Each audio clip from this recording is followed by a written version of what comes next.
안녕하세요. 뻔뻔한 한봉톡방입니다. 구독과 좋아요, 알림 설정, 회원가입 부탁드리겠습니다. 미국 국채가 5%까지 갈 거라는 전망이 나왔습니다. 작년 하반기만 해도 4% 아래로 처박히던 수치가 이제 5%대를 위협하는 수준이죠. 이건 뭘 말하느냐? 그만큼 미국 경제가 좋다는 반증이고, 자체 경제력이 좋으니 당연히 자국의 가치를 팔 수 있는 국채 시장의 금리가 오를 수밖에 없는 거죠. 이게 단순히 국채 팔아먹어서 좋을 뿐 아니라 미국 연준의 폴리스 라인 역할을 톡톡히 했던 기준금리 때려잡는 금융권 가이드라인이 되어주기 때문에 앞으로 기준금리 인하에 대한 기대는 그냥 접어야 할 정도로 극강의 체력을 보이고 있습니다. 미국 국채가 우리랑 무슨 상관이 있길래 오지랖 넓게 이것까지도 신경을 써야 하나? 걔네들이 국채를 끌어올리든 말든 아무런 상관이 없지 않느냐라고 이해할 수도 있는데, 천만의 말씀 만만의 콩떡 같은 이야기죠. 이렇게 미국 경제가 계속해서 플러스 요인적인 강성의 모습을 보이게 되면 절대로 연준은 기준금리 인하는 꿈도 꾸지 않을 겁니다. 물가는 앞으로 잡기 더 어려울 것 같고요. 그만큼 미국 경제가 좋아서 수요가 폭발하는 상황이기 때문에 단순 원재료 값이 올라서 물가가 오르는 그런 수준이 아니라 그만큼 수요가 넉넉한 유동성을 바탕으로 해서 공격적으로 공급을 따라가기 때문에 계속해서 미국 고용은 좋아지고 물가는 수위를 높여가는 현상이 일어나게 될 겁니다. 그러니 미국 연준이 절대로 기준금리를 낮춰서는 안 되겠다는 의지를 여전히 불태우면서 존재감을 드러내고 있는 상황이죠. 이건 곧 우리나라 부동산에 직결이 되는 얘기입니다. 그러니까 그 동네 얘기가 우리 안방에서 불이 나는 방화 수준의 사건이 된다는 건데, 절대로 강 건너 불구경이 아니란 얘기죠. 지금 시중은행 주담대금리 이 착시 현상은 3%대로 주담대금리가 내려왔다고 설레발을 치는 건데, 이거 금리라는 건 직접 은행 창구를 방문해서 체감적으로 느껴지는 수준에서 나오는 금리 수위가 정확한 겁니다. 그냥 온 세상 언론 보도는 세상 착한 시중은행 금리 인하를 말하고 있지만, 실제로 신규 대출을 일으키는 사람들 대부분이 4% 금리 적용을 받고 있는 게 현실이죠. 대체로 작년 하반기부터 상생금융의 이름으로 시중은행에서 엄청난 저리의 주담대 금리 상품이 나온 것처럼 떠들어댔지만 현실은 그게 아니란 얘기입니다. 5대 시중은행 금리는 4% 천하 시대로 가고 있습니다. 국민은행이 4.1% 수준, 신한, 하나은행이 4.15, 그리고 우리은행 4.18, 농협은 4.88% 수준이라는 얘기죠. 뭔가 좀 쎄한 느낌마저 듭니다. 4% 금리 수준은 곧 5%대도 쉽게 접근할 수 있는 아주 애매한 포인트를 찍고 있는 금리 입지를 가지고 있는 수위죠. 3%대는 눈을 씻고 봐도 찾을 수 없는, 그러니까 특별 케이스에 해당이 된다고 봐야 하는데요. 주로 일부 취약층에게만 적용이 된 우대금리의 일부인데, 이게 확대 해석이 되어가지고 전체 시중은행 주담대 금리가 하단 3%까지 내려갔다고 착각을 한 거죠. 그러니 언제든 금리가 다시 우상향으로 부쩍 오를 수 있는 스탠바이 체제로 가고 있다는 것을 알 수가 있습니다. 은행들이 이런 스탠스를 가지는 건 바로 초반에 말씀드린 대로 미국 금리 변동성의 여부가 상당히 불투명하고, 2024년도에도 금리는 여전히 강골의 모습을 가지고 국채, 은행채, 주담대 금리로 이어지는 연결고리를 쓰나미처럼 타고 올라서 금리 자체의 압박감을 더욱 강한 강도로 죄어 들어올 것이 뻔하기 때문입니다. 그러니 모든 시중은행들이 미국 국채의 변동성에 온 신경을 쏟아부으면서 앞으로 금리 자체의 강도를 어떤 식으로 전개해 나갈지 이미 큰 그림을 가지고 시중은행들이 움직인다는 얘기죠. 지금 예외적으로 움직이고 있는 게 바로 대환대출입니다. 서로 간의 금리 경쟁에 불이 붙다 보니까 초기 고객들을 블랙홀처럼 빨아들여서 영업이익을 극대화해야 할 은행 입장에선 대환대출에 사활을 걸고 타 은행보다 더 낮은 금리 상품으로 이 고객들의 눈을 사로잡으려 하는데, 이것도 시간이 지나면 그냥 무색해질 정도로 단기적인 그런 움직임으로 그칠 가능성 높다는 얘기죠. 은행 간 금리 경쟁은 외부적인 금리 충격이 닥쳐오면 그냥 개눈 감추듯이 자치를 감춰버릴 가능성 높아서 지금 상황에서 금리 여건 좋다는 거 착각을 해서는 안 된다는 얘기예요. 어차피 한국은 미국 금리 여부에 코가 깨어 있어. 그냥 미국 국채가 움직이는 대로 무작정 따라갈 수밖에 없는 처지죠. 미국 연준 FOMC에서 올해 금리 인하 계획 포기하고 당장 금리 계획을 수정할 것이라는 보도가 미국 현지에서 흘러나오면서 이런 상황은 단지 그냥 머릿속으로 상상하는 수준에서 일어나는 일이 아니라는 얘기입니다. 상당히 황당한 스탠스 전환일 수가 있죠.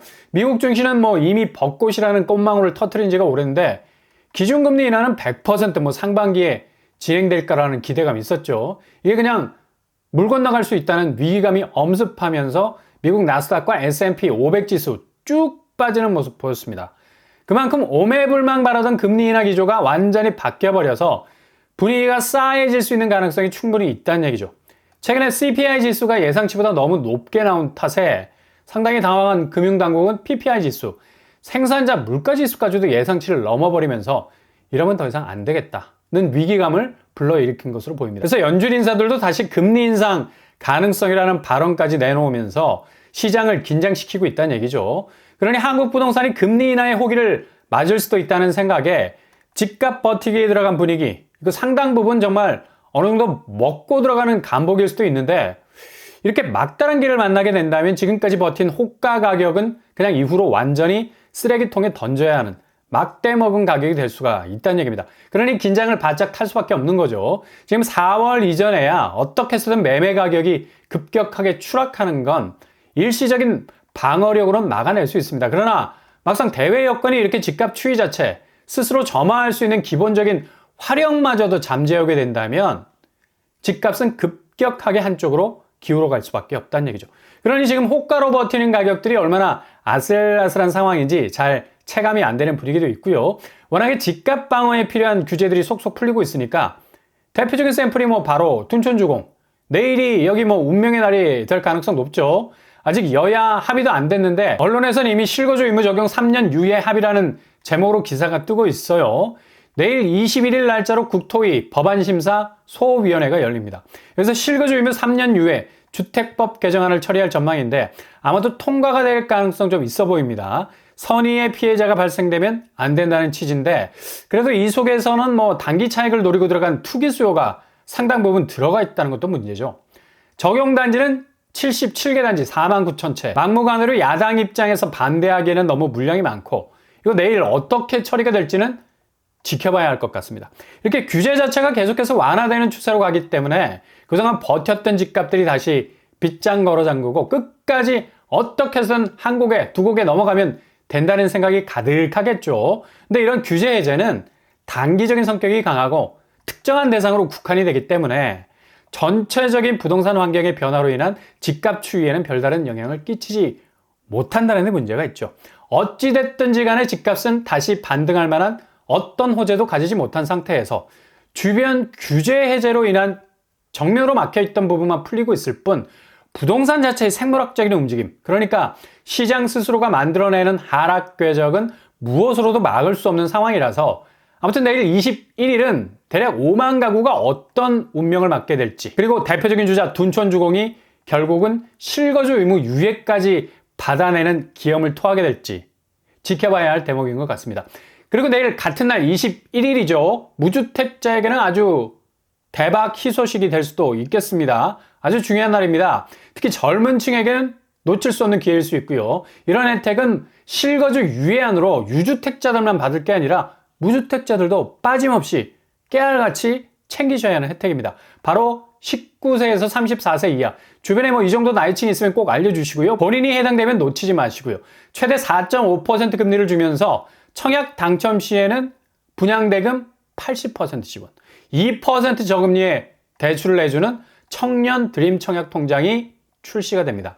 지금 고분양가를 받아주는 다른 청약 통장과는 좀 성격이 많이 다르죠. 이런 혜택은 좀 전에 말씀드린 것처럼 깨알처럼 누리셔야 됩니다.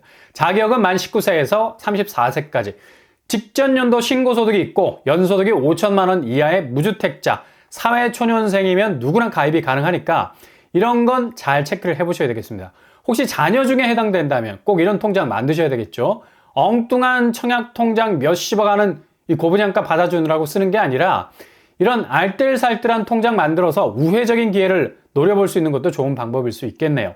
초반에 말씀드린 대로 미국발 금리 충격은 계속해서 연타로 한국 부동산 직격할 겁니다. 기존의 집값 더 하락하게 될 거고요. 집을 자산 개념으로 가지지 않고 주거 개념으로 가는 부동산 DNA가 바뀌는 시점에선 이런 틈새도 꼭 필요한 도구가 될 수 있겠죠. 아무튼 부동산 춘추전국 시대 자신만의 분명한 로드맵을 잘 만들어서 가는 것이 제일 안전한 길이 될 수 있을 것 같네요.